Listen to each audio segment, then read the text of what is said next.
Hello everyone, and welcome to week 2 of Christmas Tag Tuesday, where I'm going to make some gift card holders as tags today. And I'm going to use the Season of Green and Gold specialty paper. You can see I've got some of this in front of me here. And I'm also going to use the Graceful Greenery vellum. Now, I just love this paper. This was an online only release and it is still available as of me recording this. I've just checked that everything is still available, and it is.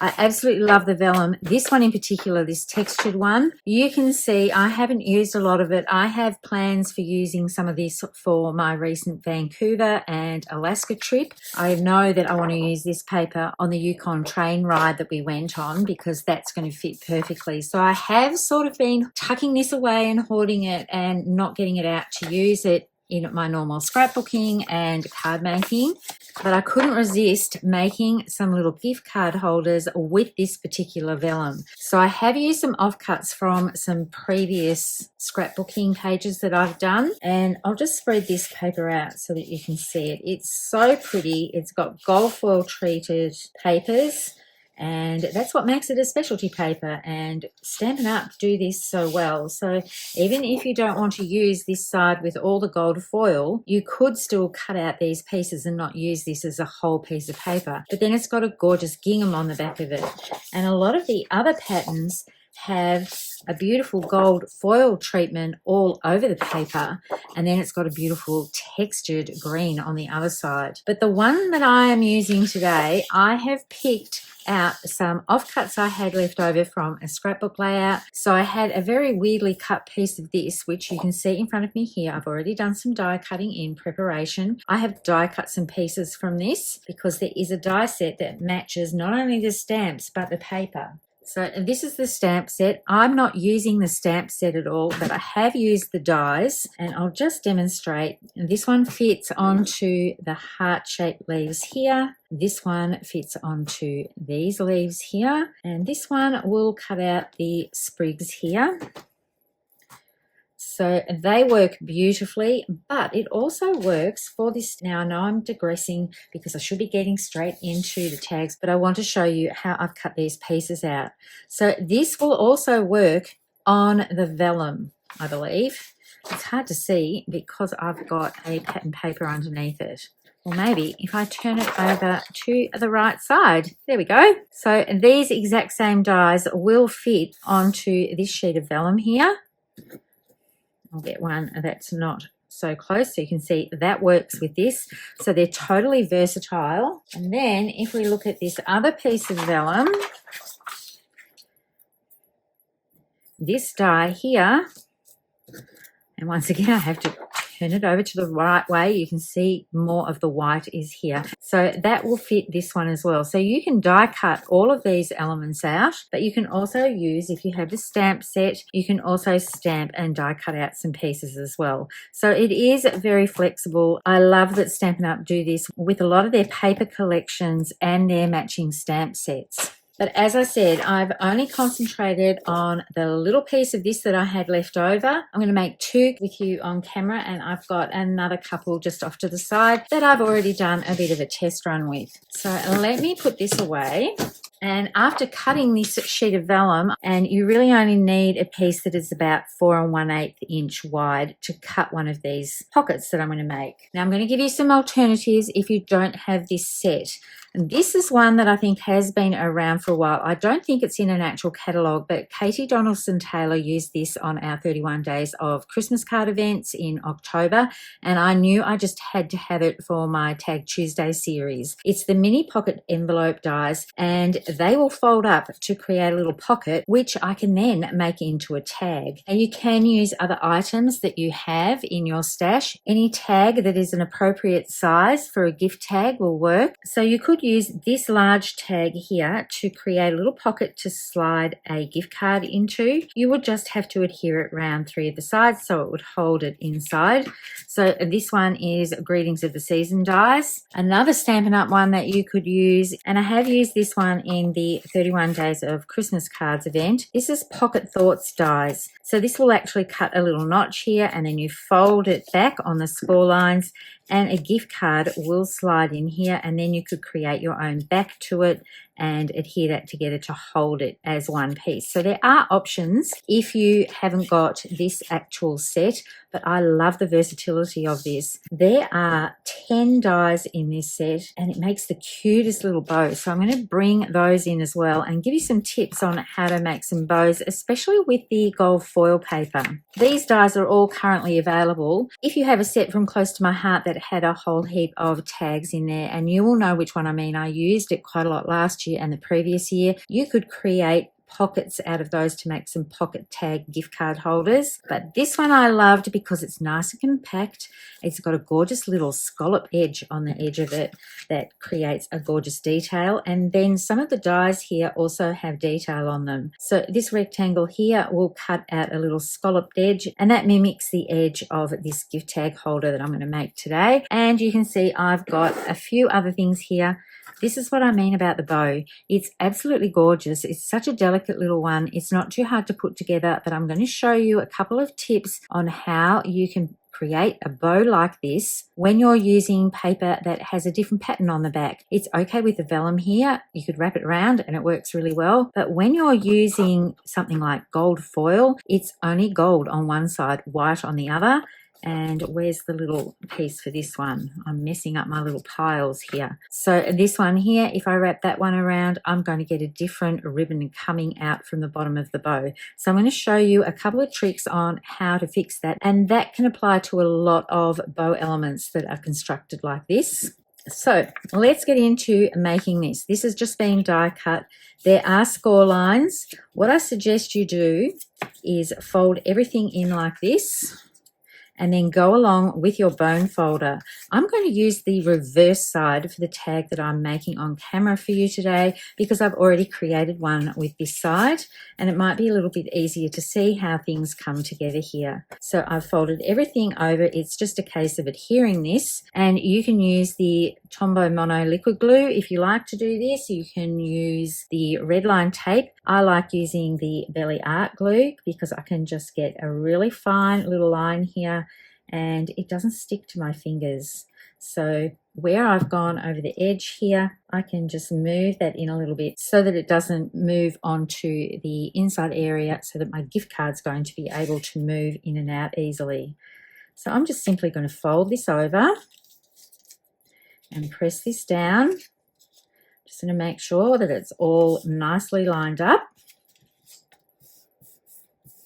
And it doesn't take very long for this glue to actually adhere. You do have a little bit of wiggle room time, but not a lot. So there's my initial pocket. So you can see I can slide my gift card in there very, very easily. You could actually slide another little note in there if you wanted to. So now we get to the fun part of decorating this. So I've got a couple of the bows already assembled here. I'm thinking for this one, I might use a vellum bow, and then I'm going to use a bit of gold here to finish off the topper. So you get this one here that folds over like this, and you can put it on each side. So I'm just going to do a little bit of a dry fit with both of these to work out what elements I'm going to put where. I'll just move this gift card out of the way. But before I make a final decision, I am going to start putting this one together as well. And this is where I suggest you get your bone folder out. But you can have a little production line of these going. If you don't know what to buy people, gift cards are a really good option. And you could also slide in a little bit of cash if you wanted to. You could fold cash up and put it inside this little pocket.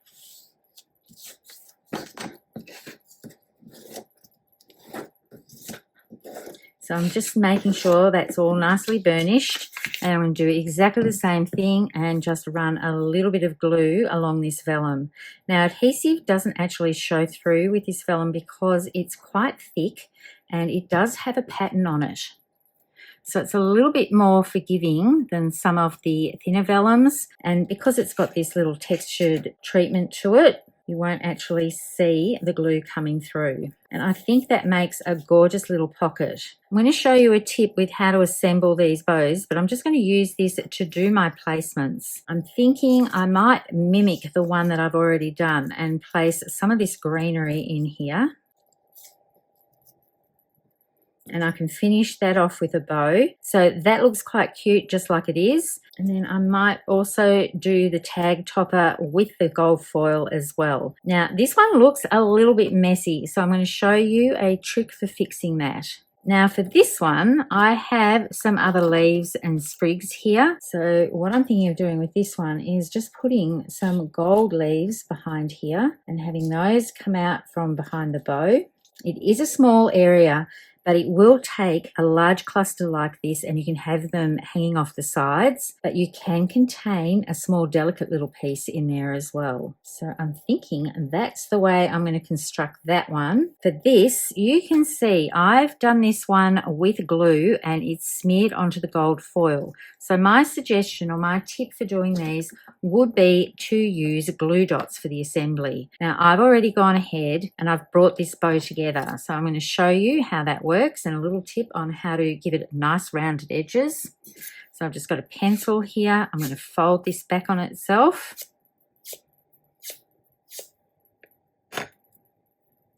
And then these two pieces just come around the back of the bow and you adhere those together. Now I can do this with glue with the paper one, but I'll just show you how to do it with the glue dots. So I want one in the middle of the bow. I'm just going to open this up just a little bit. One in the center, and then I'm going to put one on the edge here.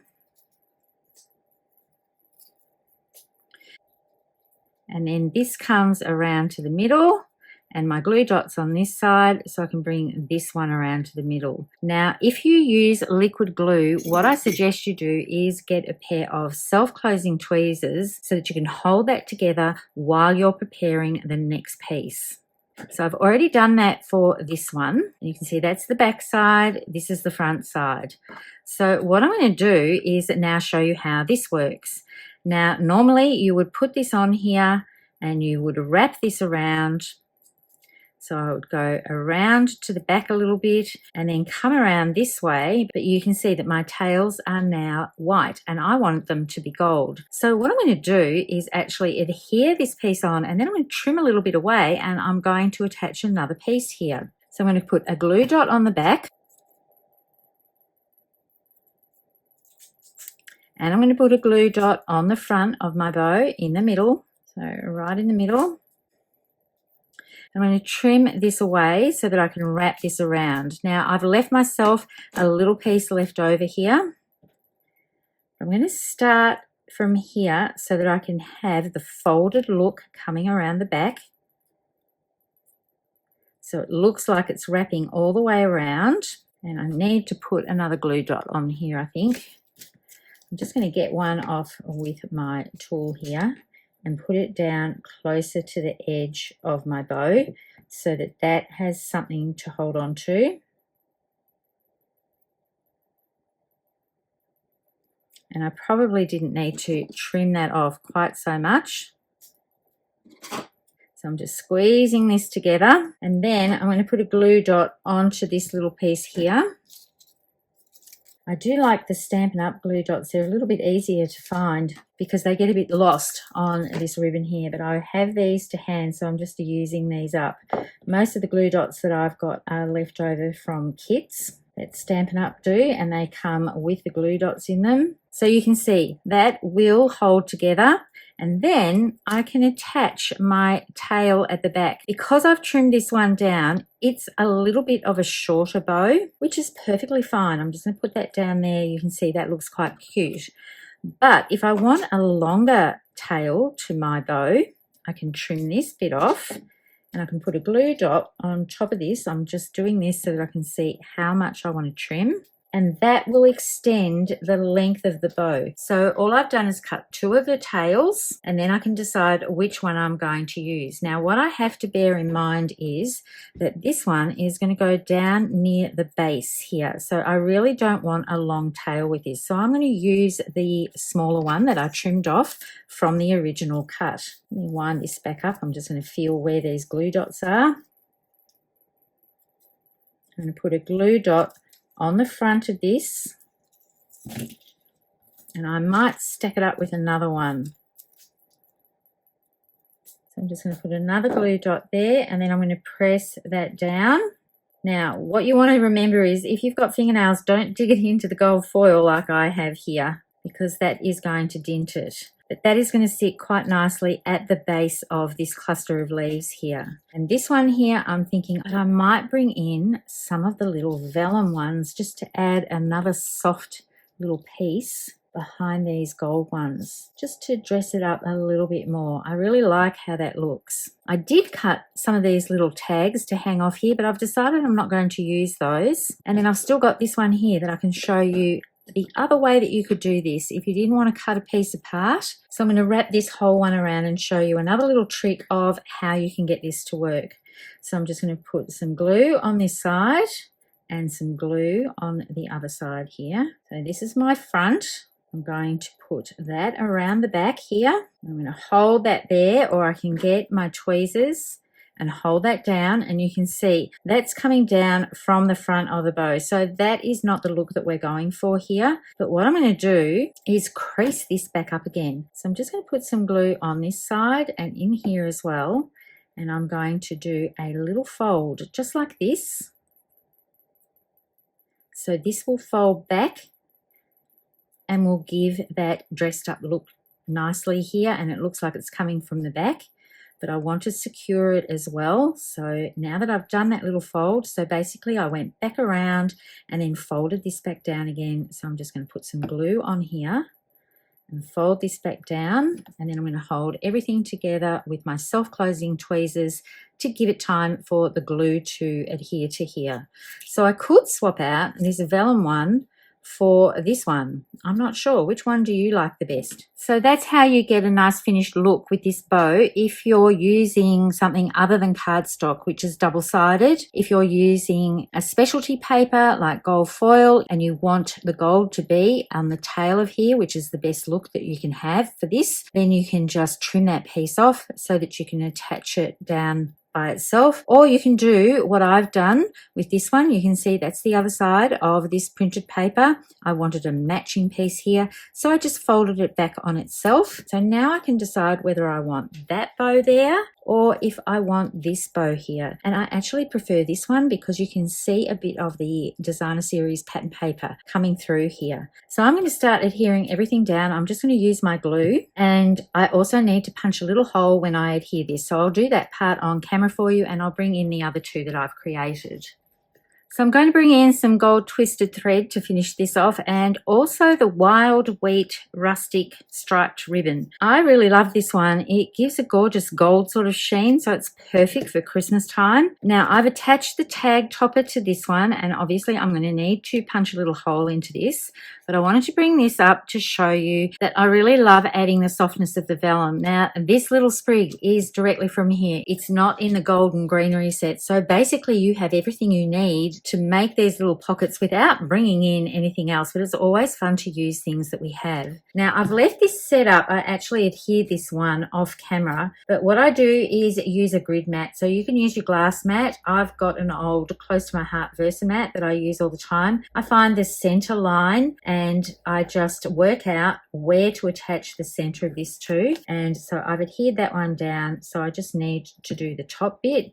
This has a score line in it, so that folds all the way over. And what I love about this finisher is that it looks finished on the back as well. It's not just a circle on the front, it goes all the way around. And I've used the little scallop rectangle here to do a sentiment or a little to and from on the back. And the to and the from is from Humble Home. Now, I was looking for a small to and from, and one of my things is trying to line these up all the time. So I haven't used this set terribly much. So I was really surprised that when I opened it up, because I thought that's going to fit perfectly in this little rectangle. But if you have this set, this is one piece. You don't have to line it up. It's already done for you. So I loaded it up on a block and I stamped it with pecan pie. And then to match the greenery element, I just finished it off with a little sprig from Decorative Trees, just this little sprig here. This might be the most used stamp set in this set. I've used this quite a lot in projects, and I've done second generation pecan pie there. And what I need to do is punch a little hole in here. So I usually bring in my cutting plate. This is a self-healing mat. There are a lot of self-healing mats out there, but when it comes to punching holes, I just like using my cutting mat. This one's from my Cricut machine. I've just punched this. This is a single hole punch. It comes with 3 different sizes. It's a Bira punch. And you don't need to push too hard, and you just need to make sure that you're nice and straight and up and down, and that punches the perfect hole. And then I'm going to thread some of this ribbon through one. And I like using my sewing scissors to cut my ribbon and my thread. And then I'm going to do gold thread for this one, the gold twisted thread. This is new in the online only, I can't remember. But I always list everything that I use in the description below, so you'll be able to find what you need. And then I'm going to put the heavier ribbon on the vellum, because I think it just gets a little bit lost with this one, but I wanted to have 2 different types. And even though this is thick, I can do this with my crochet hook and just feed that through. I have to give it a little bit of a wiggle because it is a thicker ribbon. And then I'm just going to pull that through all the way so that I can just grab the end and gently pull that through. So you don't want to pull too hard, you want to ease this through because we are working with paper and you don't want to rip it. So I'm just being quite gentle there. And then I'm going to trim these off on a diagonal, and that's that one finished. I've got that same sentiment on the back there, and then all I need to do is put my card in. So I might just put this one in here because I think the green's going to look quite nice in there. How cute does that look? I love making gift card holders, and this is very easy to pull out. If you wanted to write an additional message, you could cut another little piece of paper here and slide that in as well. There is plenty of room here that you can slip another piece of paper in. This one here, I'm going to have my gold twisted thread. I'm going to double that over twice. So back through I go. I haven't given myself a very long piece of thread here, but I do want to pull this up so that I can then attach this, hook this back through and not let go of the end. So there we go, that's a lot neater. Just putting straight over the top of here, and I'm just securing that by pulling it a little bit tighter. It has frayed away. Oh, don't use those ones, use these. So if you wanted to, you could untwist this a little bit and just run it through my fingers probably. There we go, separate the edges a little bit. So that's probably easier than dragging your tool through it or a needle through it. So I can just work on that and fray those out. And then I've got another little gift tag that I can put in this one. So there's 2 that I've made on camera with you today for week 2 of Christmas Tag Tuesday. I'm just going to bring in the other 2 that I've created. They're very, very similar. You can see for this one, I actually used the leaf pattern side, and the reverse side that I've used on the outside here is on the inside. And I did cut an oval here with gold foil paper. You can see that's got lovely little dot detail to it around the inside edge of it. And I just used the vellum leaves. Now I'm wondering if I should maybe tuck a few more leaves in here, but I think it's going to make it too busy and it's too much same on same. When I turn that over, it's the same as the pattern behind. So I'm going to leave these quite simple. I've done the same thing on the back, and I love how the back looks with this leaf pattern as well. So these 2 are from the papers, just using the reverse sides and swapping it around. And this is another vellum one, pretty much exactly the same as this. But what I wanted to point out, and I don't think you're going to be able to tell, when I was die cutting these, some of the leaves had been cut into a little bit, or they were off the edge of the paper. So all I've done is die cut the pieces, and underneath here, this is actually, this little heart leaf here actually is a straight edge of a piece of paper. So you can't even tell. And this sprig here, instead of having the 3 fronds coming out, the top of it was actually cut off straight because it came off the edge of another cut. So I've just got 2 of those there, and then this one is pretty much a full one. So you can use the pieces that you've cut away and tuck them in a way that nobody will actually know that that's not a complete leaf piece that you have die cut from the paper. So there you go. There are my gift tag holders this year. I love how simply they came together with this mini pocket envelope dies. As I said, when I saw Katie Donaldson-Taylor use this on one of her interactive cards, I think it was, in the 31 Days of Christmas cards with the creative design team, I just had to get this die set. And I'll put a link to that event below because it is open. You can register for that event, and there's a Christmas card video every single day and a handout that goes with it for every day of October. These came together very quickly and I love the end result of them, especially using the vellum. I think the vellum is really delicate and just a little bit special to create something like this. And you don't have to just use these as gift tags. I could have little journaling spots and I could put them on a layout. So just pretend this is a 12 by 12 inch piece of paper, and instead of having a tag in here, I've got a little note card with some journaling. They would look super sweet on a 12 by 12 scrapbook layout with some photos and some matching elements of these papers here. So tags don't have to be just attached to gifts. They can be put onto your scrapbooking layouts. It doesn't have to be a Christmas theme. This could be an outdoor theme. So that's just something to think of when you're creating tags, or if you're watching these videos but you're not going to make all the tags, you don't need that many for Christmas gifts. You can use these for birthday gifts as well. They don't have to be for Christmas, but you can definitely use tags on your scrapbook layouts. And you could very easily create a card with one of these. So you could put a piece of pattern paper onto here and have a tag on there for the front and put your sentiment along the bottom of that. There's no reason why you can't use tags on your card bases. And how fun would it be to gift a card to somebody that actually has the gift on the front of the card? And then when they take their gift card out to use, they've still got a gorgeous card to put up and display for their birthday. Thank you all for watching and tuning in. Happy crafting, everyone. I hope to see you next time. Bye for now.